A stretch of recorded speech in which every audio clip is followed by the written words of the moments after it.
Hi friends, நேற்று வந்து மகா சிவராத்திரி. அதுக்கு வந்து எங்கள் ஊரில் இருக்கிற சிவன் கோயிலுக்கெல்லாம் எல்லா கோயிலுக்குமே போய் நல்லா சாமி திருப்தியாக கும்பிட்டாச்சு. இது வந்து ஈஷா யோகா மையத்திலேருந்து ஒரு சின்ன ஓலை குடில் மாதிரி அமைச்சு அதில் வந்து சிவனை வச்சு வழிபடுறாங்க.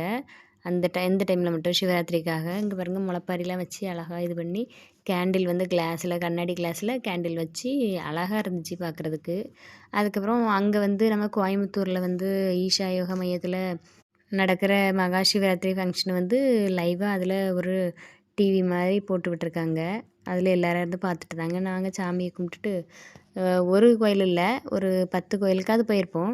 அதில் 4 கால பூஜையும் ஒவ்வொரு கோயிலில் பார்த்துட்டு அதுக்கப்புறம் ஒவ்வொரு கோயிலில் தர பிரசாதத்தையும் வாங்கி சாப்பிட்டுட்டு அதில் கொஞ்சம் நிறைய இருந்துட்டு நைட்டு ஃபுல்லாக நல்லா எல்லா சாமியும் கும்பிட்டாச்சு.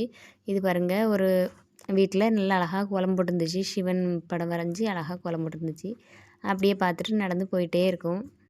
ஏன்னா நம்ம ஒரே கோயிலில் இருக்கும்போது தூக்கமாக அந்த மாதிரி இருக்கும். இப்படி நம்ம பக்கத்தில் இருக்கிற எல்லா கோயிலுக்கும் போகும்போது கொஞ்சம் கொஞ்சம் நேரம் அங்கே இருந்து நல்லா சாமியை கும்பிட்டுட்டு தூக்கம் வராமல் இருக்கலாம். அதுக்கப்புறம் கடைசியாக பிள்ளையார் கோயிலில் கொஞ்சம் நேரம் இருந்துட்டு விடிகிற வரைக்கும் அங்கே தான் இருந்துட்டு வந்தோம். இது வந்து காவடி. இது வந்து எங்கள் ஊரில் திருச்செந்தூருக்கு வந்து எங்கள் ஊர்லேருந்து நடந்து போவாங்க.